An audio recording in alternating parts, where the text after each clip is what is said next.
একাত্তরের ২৫শে মার্চের কালরাত স্মরণে মুক্তিযুদ্ধ মন্ত্রণালয়ের উদ্যোগে সারা দেশে চলছে ব্ল্যাক আউট কর্মসূচি। রাত ৯টা থেকে ৯টা ১ মিনিট পর্যন্ত আলো নিভিয়ে চলবে এই কর্মসূচি।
এই ১ ঘন্টা আপনাদের সঙ্গে আছে আমি খালেদ মহিউদ্দিন।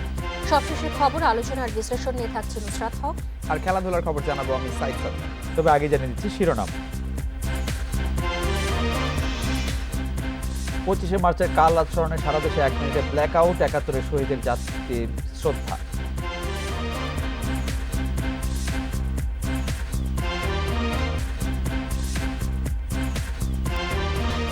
ঢাকা প্রিমিয়ার লিগে মর্যাদার লড়াইয়ে পাত্তা পায়নি মোহামেডান। এক পেশে ম্যাচ ৬ উইকেটে জিতল আবাহনী।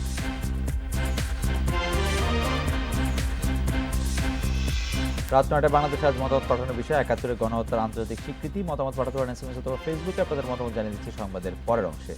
ইতিহাসে কলঙ্কজনক গণহত্যা হয়েছিল ৭১-এর ২৫ মার্চ। বাঙালির স্বাধিকারের দাবি দমিয়ে রাখতে না পেরে নৃশংস হত্যার পথ বেছে নেয় পাকিস্তান বাহিনী। তাদের অপারেশন সার্চলাইটে প্রাণ হারায় নিরস্ত্র হাজারো মানুষ।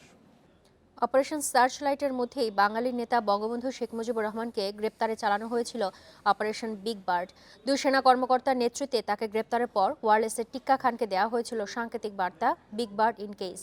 এরপর থেকে টানা ৯ মাস পাকিস্তানের কারাগারে আটক ছিলেন তিনি। তার দেখানো পথে দেশ স্বাধীন হওয়ার পর ঢাকা আসেন ১০ জানুয়ারি।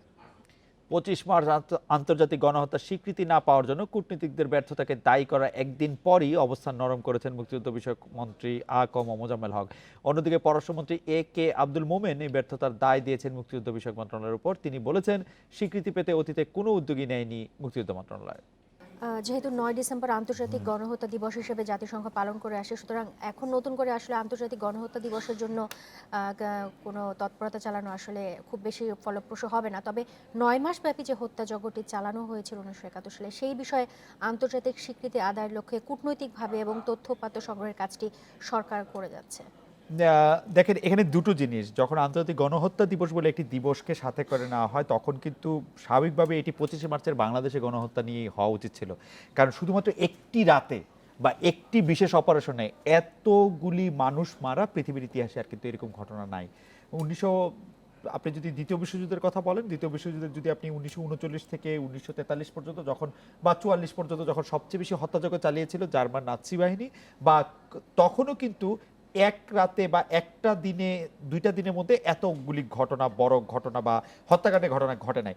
তো সেই ক্ষেত্রে আপনি দেখবেন যে মুক্তিযুদ্ধ বিষয়ক মন্ত্রী কিন্তু এর জন্য দায়ী করেছিলেন কূটনীতিবিদদের। কারণ জাতিসংঘ যখন এটি নিয়ে কথা হচ্ছে, তখন মুক্তিযুদ্ধ বিষয়ক মন্ত্রীর কথা ছিল যে আমাদের কূটনীতিবিদরা যদি তাদের কাগজপত্র ঠিকমতো প্লেস করতেন এবং বলতেন, তথ্য উপাত্তগুলি দিয়ে যদি বলতেন যে এক রাতে এতজন লোক মারা গেছে, তাহলে ২৫শে মার্চই আন্তর্জাতিক গণহত্যা দিবস হিসেবে স্বীকৃত হতো। তারপরে গতকাল যখন তিনি আমার সঙ্গে কথা বললেন, তখন তিনি বললেন যে এটাকে আমি ঠিক আসলে ব্যর্থতা বলতে চাই না, আমি বলতে চাই যে মানে যেটিকে আমরা অবস্থা নরম করা বলছি, আমি বলতে চাই যে এটি উনারা আসলে করতে পারতেন, যেটি আসলে করা হয়নি। আজকে অবশ্য পররাষ্ট্রমন্ত্রী বলটি ঠেলে দিলেন হচ্ছে আবার মুক্তিযুদ্ধ মন্ত্রীর ক্ষেত্রে, যে মুক্তিযুদ্ধ মন্ত্রণালয় এই বিষয়ে আসলে কোনো উদ্যোগ নেয়নি। তো এই ঠেলাঠেলি বা বল কার কাছে যাওয়ার ক্ষেত্রে আমি গুরুত্বপূর্ণ মনে করি যে আমাদের আসলে খুঁজে দেখতে হবে যে ৯ ডিসেম্বর জাতিসংঘ যে গণহত্যা দিবস হিসেবে নিল, সেটি কি ওইটি মানে অন্য কোনো দিন নাই ওই নির্দিষ্ট দিনে সেই জন্য নেওয়া হলো, নাকি কোনো একটি বিশেষ ঘটনাকে কেন্দ্র করে নেওয়া হলো? বিশেষ যে ঘটনাকেই কেন্দ্র করে নেওয়া হোক না কেন, আমরা কিন্তু যৌক্তিকভাবে আমাদের যুক্তিগুলি এখনো তুলে ধরতে পারি বলে আমাদের বিশ্বাস। এবং আমরা যদি এই তৎপরতা চালাই, 21শে ফেব্রুয়ারি যেমন আন্তর্জাতিক মাতৃভাষা দিবসে একটি স্বীকৃতি পেয়েছে, তেমনি 25শে মার্চও আন্তর্জাতিক গণহত্যা দিবস হিসাবে স্বীকৃতি পাওয়া খুবই সম্ভব বলে আমি মনে করি, এবং এই উদ্যোগটি আমাদের কন্টিনিউ করা উচিত। অবশ্যই এটা আমার মনে হয়। 25শে মার্চকে গণহত্যার আন্তর্জাতিক স্বীকৃতি আদায়ের চেষ্টা অব্যাহত রাখার আহ্বান জানিয়েছেন প্রধানমন্ত্রী শেখ হাসিনা। সকালে দেশের সর্বোচ্চ রাষ্ট্রীয় সম্মাননা স্বাধীনতা পুরস্কার প্রদান অনুষ্ঠানে তিনি আহ্বান জানান, দেশের অগ্রযাত্রায় যারা অবদান রাখছেন তাদের স্বীকৃতি দিয়ে পুরস্কৃত করার তাগিদ দেন শেখ হাসিনা। স্বাধীনতা ও দেশ গঠনের অগ্রযাত্রায় অসামান্য ভূমিকা রাখার স্বীকৃতি স্বরূপ প্রতি বছরই দেওয়া হয় স্বাধীনতা পুরস্কার। সোমবার সকালে বঙ্গবন্ধু আন্তর্জাতিক সম্মেলন কেন্দ্রে 13 ব্যক্তি ও এক প্রতিষ্ঠানের হাতে সর্বোচ্চ রাষ্ট্রীয় এ সম্মাননা তুলে দেন প্রধানমন্ত্রী শেখ হাসিনা। অনুষ্ঠানের প্রধান অতিথির বক্তব্যে প্রধানমন্ত্রী বলেন, বাকশাল গঠন করে দেশের মানুষের অর্থনৈতিক উন্নয়ন করতে চেয়েছিলেন বঙ্গবন্ধু, আর এ কারণেই দেশি বিদেশি ষড়যন্ত্রকারীরা তাকে হত্যা করে। জাতির পিতা সিদ্ধান্ত নেন যে করেই হোক আমাদেরকে অর্থনৈতিকভাবে স্বাবলম্বী হতে হবে, দেশের উন্নয়ন বাড়াতে হবে এবং দেশের মানুষকে ঐক্যবদ্ধ করতে হবে। সেই চিন্তা থেকেই তিনি বাংলাদেশ কৃষক শ্রমিক আওয়ামী লীগ, যেটাকে সংক্ষিপ্ত আকারে বাকশাল নামে পরিচিত করা হয়েছিল এবং যার বিরুদ্ধে অপপ্রচার চালানো হয়েছিল, প্রকৃতপক্ষে সেটা ছিল সকল দলকে নিয়ে ঐক্যবদ্ধ করে তিনি রাষ্ট্র পরিচালনা করে অর্থনৈতিক মুক্তির অর্জনটা ত্বরান্বিত করতে চেয়েছিলেন। দেশের মানুষের অর্থনৈতিক উন্নয়নই সরকারের লক্ষ্য জানিয়ে তা অর্জনে কাজ করার প্রত্যয়ের কথা জানান সরকার প্রধান। স্বাধীনতার সুফলটা যেন বাংলার জনগণের দোরগোড়ায় পৌঁছাতে পারে, সাধারণ মানুষের কাছে পৌঁছাতে পারে এবং আর্থসামাজিকভাবে যেন আমরা উন্নত হতে পারি এবং উন্নত জাতি হিসেবে বিশ্বের জন্য আমরা একটা মর্যাদা ফিরে পেতে পারি, সেটাই আমাদের লক্ষ্য। আর সেই লক্ষ্য নিয়েই আমরা কাজ করেছি, যার শুভফল দেশবাসী পেয়েছে। পাশাপাশি গণহত্যার আন্তর্জাতিক স্বীকৃতির জন্য প্রচেষ্টা অব্যাহত রাখারও আহ্বান জানান বঙ্গবন্ধু কন্যা। আজকে 25শে মার্চ গণহত্যা দিবস। ইতিমধ্যে আমরা কিছু উদ্যোগ নিয়েছি যে এই দিবসটা, এই যে পাকিস্তানি হানাদার বাহিনী যে আমাদের উপর যে নিরস্ত্র বাঙালির উপরে গণহত্যা চালিয়েছিল, আমরা লাখো মানুষ হারিয়েছি। কাজেই এই দিনটি গণহত্যা দিবস হিসেবে যাতে আন্তর্জাতিক স্বীকৃতি পায়, সেটার জন্য আমাদের প্রচেষ্টা চালাতে হবে। ৭১-এর পরাজিত শক্তি বিভেদ তৈরি করে দেশকে পেছনে নিয়ে যাওয়ার ষড়যন্ত্র করছে জানিয়ে সবাইকে সতর্ক থাকতে বলেন প্রধানমন্ত্রী। Ashik Hossain, independent news, Dhaka. নবগঠিত ময়মনসিংহ সিটি কর্পোরেশন নির্বাচনে তফসিল ঘোষণা করেছে নির্বাচন কমিশন। নির্বাচনে ভোট 5 মে আর প্রতিটি কেন্দ্রে ইভিএম ব্যবহার করা হবে বলে জানিয়েছেন কমিশন সচিব হেলাল উদ্দিন আহমদ। ইসি কার্যালয়ে বিকেলে কমিশন সচিব জানান, ময়মনসিংহ সিটি কর্পোরেশনের গেজেট প্রকাশিত হয়েছে 24 জানুয়ারি। আইন অনুযায়ী গেজেট প্রকাশের দিন থেকে 180 দিনের মধ্যে নির্বাচনের বাধ্যবাধকতা রয়েছে। ময়মনসিংহ সিটিতে 130টি কেন্দ্রের সবগুলোতে ইভিএমে ভোট নেওয়ার সিদ্ধান্তও জানান তিনি। এই নির্বাচনে রিটার্নিং কর্মকর্তা দায়িত্ব পালন করবেন আঞ্চলিক নির্বাচন কর্মকর্তা, আর ময়মনসিংহ বিভাগের আশেপাশে 11 জন জেলা নির্বাচন কর্মকর্তা সহকারী রিটার্নিং কর্মকর্তার দায়িত্ব পালন করবেন। মনোনয়নপত্র দাখিলের শেষ দিন 8 এপ্রিল, মনোনয়নপত্র বাছাই 10 এপ্রিল, আপিল দায়ের 11 থেকে 13 এপ্রিল, আপিল নিষ্পন্ন 14 থেকে 16 এপ্রিল, প্রত্যাহারের তারিখ 17 এপ্রিল, প্রতীক বরাদ্দ হবে 18 এপ্রিল, আর ভোট গ্রহণ হবে 5 মে। পুরোটাই ইভিএম এর মাধ্যমে ভোট গ্রহণ করা হবে। খেলাধুলার খবরের জন্য এখন সাইসাদি আপনার কাছে চলে যাচ্ছি। চির প্রতিদ্বন্দ্বী বলা হচ্ছিল যে খুব প্রতিদ্বন্দ্বিপূর্ণ হয়ে উঠবে, মর্যাদা লড়াই হবে, কিন্তু এক পেশা লড়াই হলো এবং আবাহনী ফুটবল বলেন, আপনি হকি বলেন, সব জায়গায় কিন্তু আবাহনী যেভাবে দল গড়ে এবং যে শক্তিমত্তা তাদের, মোহামেডান আসলে পারছে না সাম্প্রতিক পারফরমেন্স যদি দেখে, এবং সেটি হয়েছে প্রত্যাশিতভাবে আবাহনী ম্যাচ জিতেছে এবং এক পেশে ম্যাচ ছিল, সেই খবর জানাচ্ছি। ঢাকা প্রিমিয়ার ডিভিশন ক্রিকেট লিগে মর্যাদার লড়াইয়ে পাত্তা পায়নি মোহামেডান। মিরপুরে 2 চির প্রতিদ্বন্দ্বীর এক পেশে ম্যাচ 6 উইকেটে জিতেছে আবাহনী। মোহামেডানের দেয়া 249 রানের টার্গেট 15 বল আগে টপকেছে চ্যাম্পিয়নরা। 96 রানের ইনিংসে ম্যাচ সেরা আবাহনীর জহুরুল ইসলাম। 248 টোটাল মোটেও স্বস্তিকর নয়। মাঝারি টার্গেট ডিফেন্ড করতে যেমন পরিকল্পনা বাস্তবায়ন করতে হতো, তার ধারে কাছে ছিল না মোহামেডান। এর মধ্যে ফিল্ডিং মিস ভুগিয়েছে দলকে, সুযোগ কাজে লাগিয়েছে আবাহনী। টার্গেট তারাই সাবলীল ছিলেন না 2 ওপেনার। সৌম্য হাত খোলার আগেই ফিরেছেন, একবার জীবন পেয়ে করেছেন 43। মূলত জহুরুল ইসলাম ও ওয়াসিম জাফর জয়ের ভিত গড়ে দেন। ওয়াসিম করেন ৩৮। কপাল পোড়া জহুরুলের সেঞ্চুরির আক্ষেপ নিয়ে ফিরেছেন ৯৬-এ, দুজনকেই ফেরান শাহাদাত। এরপর লক্ষ্য তারায় বিপদ হয়নি। নাজমুল শান্ত অল্পতে ফিরলেও মোসাদ্দেক সৈকত আর সাব্বির রহমান জয় নিশ্চিত করেন। লিগে আবাহনীর এটি পঞ্চম জয়। আবাহনী জিতছে আলহামদুলিল্লাহ, এই জন্য অনেক খুশি। আর সেঞ্চুরি মিস হয়েছে, বলটা আসলে অনেক ভালো বল করে ফেলছে সেকেন্ড স্পেলে এসে রাজীব। আর আমি বলবো যে উইকেটটা ২৫০ রান খুব একটা ইজি ছিল না, কেননা কিছু বল আনইভেন বাউন্স করছিল, 2টা পেস ছিল উইকেটে। তো আমাদের বোলাররা ভালো বল করছে। এর আগে দর্শক সুন্দর নিরুত্তাপ ম্যাচে মেরে শুরু মোহামেডানের। দুই ওপেনারের দ্রুত বিদায়ে হাল ধরেন ইরফান শুকুর ও রাকিবুল হাসান। দুজনেই পেয়েছেন 50, কিন্তু মোহাম্মদ সাইফুদ্দিন ও নাজমুল অপুর দুর্দান্ত বোলিংয়ে ২৪৮-এ আটকে যায় মোহামেডান। Saiful Majumdar, Independent News. এদিকে দিনের অন্য 2 ম্যাচে জয় পেয়েছে লেজেন্ডস অফ রূপগঞ্জ ও শেখ জামাল ধানমন্ডি ক্লাব। সাভারে মেহেদীর মারুফের সেঞ্চুরিতে খেলাঘরকে 5 উইকেটে হারিয়েছে রূপগঞ্জ। ফতুল্লায় গাজী গ্রুপের বিপক্ষে 43 রানের জয় শেখ জামালের। মেহেদী মারুফের টানা দ্বিতীয় সেঞ্চুরি সহজ করেছে রূপগঞ্জের জয়ের পথ। 265 রানের লক্ষ্যে খেলতে নেমে খুব বেশি চ্যালেঞ্জের মুখে পড়তে হয়নি দলটির। ওপেনাররাই যোগ করেছেন 118 রান, 72 রান করে ফিরেছেন মোহাম্মদ নাইম। অপর প্রান্তে মারুফের সেঞ্চুরি। মুমিনুল সেট হয়ে ইনিংস টানতে পারেননি। দ্রুত সারিয়ান নাফিস আউট হলে শঙ্কা জাগে, তবে বিপদ বাড়তে দেননি মারুফ। 108 রান করে যখন সাজগড়ে ফিরছিলেন তখন জয় অনেকটাই নিশ্চিত হয়েছে রূপগঞ্জের। এর আগে ব্যাটিংয়ে নেমে শুরুটা মন্দ হয়নি খেলাঘরে। ওপেনার রবিউল ইসলাম রবি করেছেন 53 রান, তার পার্টনার সাদিকুরের সংগ্রহ 19। এরপর ইনিংসের হাল ধরেন মাহিদুল অঙ্কন ও অশোক মেনেরিয়া। 77 করে ফিরেছেন অঙ্কন, মেনেরিয়া অপরাজিত 87 রানে। ইনিংস 300 পেরোনোর সুযোগ ছিল, তবে অঙ্কন রবিরা বলের সঙ্গে তাল মেলাতে পারেননি। 264 রানে থেমেছে খেলাঘরের ইনিংস। ফতুল্লায় আগে ব্যাট করতে নেমে দ্রুত উইকেট হারায় শেখ জামাল। 131 রানে 4 উইকেট হারিয়ে বসে ধানমন্ডির ক্লাবটি। এরপর অধিনায়ক সোহান ও ফরেন রিক্রুট আসিলা গুণারাত্নে ধরেন ইনিংসের হাল। দুজনে মিলে স্কোরবোর্ডে যোগ করেন 121 রান। 79 রান করে ফিরেছেন গুণারাত্নে। সোহান অপরাজিত 81 রানে। 278 রানের লক্ষ্যে খেলতে নেমে নিয়মিত উইকেট হারায় গাজী। শামসুর রহমানের 81-র পর টেল এন্ডে মেহেদী হাসানের 60 রানও জয়ের জন্য যথেষ্ট হয়নি। 234 রানে থেমেছে দলটির innings. Sabbir Irfan, independent news. বিশ্বকাপের কাউন্টডাউন চলছে। টাইগারদের জার্সি গায়ে চাপানোর অপেক্ষায় সমর্থকেরা। 25 এপ্রিল থেকে পাওয়া যাবে মাশরাফি সাকিবদের বিশ্বকাপ জার্সি। এই প্রথম বাংলাদেশ দলের জার্সি আনুষ্ঠানিকভাবে বিক্রির উদ্যোগ নিয়েছে বিসিবি। বিক্রির সত্ত্ব পেয়েছে স্পোর্টস অ্যান্ড স্পোর্টস। আগামী 1 বছর সব টুর্নামেন্টের জার্সি বিক্রি করবে প্রতিষ্ঠানটি। শিগগিরই বিশ্বকাপ জার্সি উন্মোচন করা হবে। এরপর দেশের নামি দামি ব্র্যান্ডের আউটলেটে পাওয়া যাবে জার্সি। দাম এখনও নির্ধারণ করা হয়নি। এখন থেকে আর বাইরের সাধারণ ব্যবসায়ীরা নকল জার্সি বিক্রি করতে পারবেন না। ইংল্যান্ডে বিশ্বকাপ চলাকালীন জার্সি কিনতে পারবেন সেখানকার ভক্তরাও। এ বিষয়ে আইসিসির সঙ্গে কথা হচ্ছে বলে জানিয়েছে বিসিবি।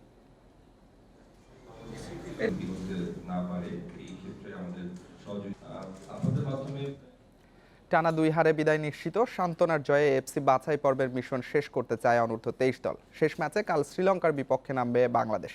বাহরাইনের খলিফা স্পোর্টস সিটি স্টেডিয়ামে ম্যাচ শুরু সন্ধ্যা 7টায়। শক্তিশালী বাহরাইন ও ফিলিস্তিনের বিপক্ষে লড়াই করেছে জেমিডের দল। র্যাঙ্কিংয়ে অনেক এগিয়ে থাকা 2 দলের কাছে হেরেছে 1-0 গোলে। হারলেও দলের পারফরমেন্সে সন্তুষ্ট কোচিং স্টাফ। র্যাঙ্কিং ও শক্তিমত্তায় শ্রীলঙ্কার চেয়ে এগিয়ে বাংলাদেশ। 2 ম্যাচে 18 গোল হজম করেছে লঙ্কানরা। দুর্বল প্রতিপক্ষের বিপক্ষে জয়ের বিকল্প ভাবছেন না অধিনায়ক মাসুক মিয়া জনি। 5 দিনের মধ্যে 3 ম্যাচের ধকল নিতে হচ্ছে। এজন্য শেষ ম্যাচের আগে জিম ও পুলে রিকভারি সেশনের সময় দিয়েছে লাল সবুজ। সর্বোচ্চ চেষ্টা করেছি যে আমরা জেতার জন্য। আনফরচুনেটলি আমাদের জেতা হয় নাই। ইনশাল্লাহ আমরা আগামী ম্যাচ, যেহেতু শ্রীলঙ্কার সাথে ম্যাচ, আমরা আমাদের সর্বোচ্চ দিয়ে আমরা ম্যাচটা জিততে চাইবো ইনশাল্লাহ। আগামী ম্যাচে হয়তো কাটার জন্য হয়তো বা আমাদের ডিফেন্ডার সুশান্ত খেলতে নাও পারে। জিকু যদি আবার কামব্যাক করে তো ইনশাল্লাহ জিকু খেলার সম্ভাবনা আছে। খেলার খবরে এই ছিল আমার কাছে। আরও কিছু খবর জানাচ্ছেন খালেদ নুসরাত। সাদি, আপনাকে ধন্যবাদ। ঋণ পরিশোধে ভালো গ্রহীতাকে সুযোগ দিচ্ছে সরকার। মে মাস থেকেই 2% ডাউন পেমেন্টে 7% সরল সুদের সুবিধা কার্যকরের ঘোষণা দিয়েছেন অর্থমন্ত্রী আহম মোস্তফা কামাল। শেরেবাংলা নগরে বিকেলে রাষ্ট্রায়ত্ত ব্যাংকের প্রতিনিধি, আর্থিক প্রতিষ্ঠান সচিব ও বাংলাদেশ ব্যাংকের গভর্নরের সঙ্গে বৈঠক শেষে সাংবাদিকদের এই কথা জানান তিনি। কেউ নির্ধারিত সময়ে ঋণ পরিশোধ করতে না পারলে সুদ এবং আসলের উপর সুদ নির্ধারণ করে ব্যাংক। এরপর বাড়তে থাকে ঋণের পরিমাণ। এর ফলে খেলাপি হয়ে যায় অনেক ঋণ। অর্থমন্ত্রী মনে করেন এভাবে সুদ নির্ধারণ করায় চাপে পড়েন ব্যবসায়ীরা। তাই ভালো ঋণ খেলাপিদের ঋণ মুক্তির ব্যবস্থা করতে সংশ্লিষ্টদের নিয়ে বৈঠকে বসেন অর্থমন্ত্রী। বৈঠক শেষে তিনি বলেন, সাবেক অর্থমন্ত্রী আবুল মাল আব্দুল মুহিত ব্যাংক খাতের সমস্যা দূর করতে যে কমিটি করেছিলেন সেই কমিটির সুপারিশেই এই সিদ্ধান্ত নেওয়া হয়েছে। আমাদের যারা ঋণ গ্রহীতা, সেখানে আমাদের দুই রকম ঋণ গ্রহীতা আছে। কেউ হলেন ভালো ঋণ গ্রহীতা আর কেউ হচ্ছেন অসাধু ঋণ গ্রহীতা। আমরা যারা ভালো ঋণ গ্রহীতা তাদেরকে আমরা সুযোগ দিব, আর অসাধু ঋণ গ্রহীতা যারা তাদেরকে আমরা পেনালাইজ করব। সেই লক্ষ্য সামনে রেখেই আজকে আমরা বসেছিলাম। তিনি জানান, ঋণ নেওয়ার সময় সুদের হার যাই থাকুক, নতুন নিয়ম কার্যকর হলে খেলাপি ঋণ পরিশোধের ক্ষেত্রে 7% হারেই সুদ প্রযোজ্য হবে। যৌক্তিক কারণ দেখাতে পারলে মোট ঋণের 2% ডাউন পেমেন্টে 12 বছরে ওই টাকা পরিশোধের সুযোগ পাওয়া যাবে। যারা ভালো ঋণ গ্রহীতা তাদের ইন্টারেস্ট রেট আমরা কমাই দিচ্ছি। তাদের ডাউন পেমেন্ট হবে 2%। তা 2% তাদের যা ঋণের পরিমাণ আছে সেই ঋণ থেকে তারা 2% পেমেন্ট করবে, আর যে অ্যামাউন্ট থাকবে সেই অ্যামাউন্টের উপরে একটা ডিমিনিশিং ব্যালেন্সে আমরা 7% ইন্টারেস্ট রেট অ্যাপ্লাই করব। অর্থমন্ত্রী জানান, কারা ভালো ঋণ গ্রহীতা তা নির্ধারণের জন্য একটি অডিট কমিটি করা হবে। কমিটির সুপারিশের ভিত্তিতেই ঋণ পরিশোধের বিশেষ সুযোগ পাবেন খেলাপিরা। কিন্তু এটা এফেক্টিভ হবে মে মাসে 1 তারিখ থেকে। মৌসুমী আক্তার, ইন্ডিপেন্ডেন্ট নিউজ, ঢাকা। সিলেটে বাস থেকে ফেলে কৃষি বিশ্ববিদ্যালয়ের ছাত্র ওয়াসিম হত্যার ঘটনায় বাস চালক, সহকারী ও সুপারভাইজারকে আসামি করে মামলা হয়েছে। মৌলভীবাজার মডেল থানায় দুপুরে এই মামলা করেন বিশ্ববিদ্যালয়ের প্রক্টর মৃত্যুঞ্জয় কুণ্ডু। এদিকে হত্যার সুষ্ঠু বিচার দাবিতে দ্বিতীয় দিনের মতো ক্লাস পরীক্ষা বর্জন করেন ওয়াসিমের সহপাঠীরা। সোমবার দুপুরে সিলেট কৃষি বিশ্ববিদ্যালয়ের প্রক্টরের নেতৃত্বে শিক্ষক ও শিক্ষার্থীদের 19 সদস্যের প্রতিনিধি দল মৌলভীবাজার মডেল থানায় পৌঁছান। প্রক্টর অধ্যাপক মৃত্যুঞ্জয় কুণ্ড বাদী হয়ে উদার পরিবহনের বাস চালক জুয়েল আহমদ, সহকারী মাসুক মিয়া, সুপারভাইজার শেবলু মিয়াকে আসামি করে হত্যা মামলা করেন। এ সময় ওয়াসিম হত্যার সুষ্ঠু বিচারের দাবি জানান তিনি। বিশ্ববিদ্যালয়ের প্রশাসন, আমাদের ছাত্র নেতৃবৃন্দ এবং সকল স্তরের ছাত্রছাত্রী সবার সাথে আমরা আলোচনা করে সিদ্ধান্ত নিয়েছি এবং আমরা চাই যে এই হত্যাকাণ্ডের দৃষ্টান্তমূলক শাস্তি।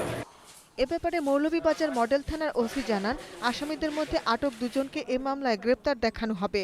অন্য আসামিকে গ্রেপ্তারের চেষ্টা চলছে। 302 এবং 34 দণ্ডবিধি ধারা মামলাটি রুজু করা হয় এবং মামলাটির তদন্তাধীন আছেন। এই সার্বিক বিষয়ে এই মামলার তদন্তের স্বার্থে আমরা আসামিদেরকে 10 দিনের পুলিশ রিমান্ডের আবেদন করেছি। এদিকে ওয়াসিম হত্যার প্রতিবাদে দ্বিতীয় দিনের মতো সিলেট কৃষি বিশ্ববিদ্যালয়ে ক্লাস পরীক্ষা বর্জন করেন বিশ্ববিদ্যালয়ের শিক্ষার্থীরা। ঘটনায় জড়িতদের দ্রুত বিচারের দাবি করেন তারা। গত 23 মার্চ মৌলভীবাজারের শেরপুরে উদার পরিবহনের বাসের সহকারীর বিরুদ্ধে ওয়াসিমকে ধাক্কা দিয়ে ফেলে হত্যার অভিযোগ ওঠে। এ ঘটনায় বাস চালক ও সহকারীর সর্বোচ্চ শাস্তিসহ 5 দফা দাবিতে 3 দিনের ক্লাস পরীক্ষা বর্জন সহ আন্দোলন কর্মসূচি দেয় তার সহপাঠীরা। Shahnaz Parveen, Independent news.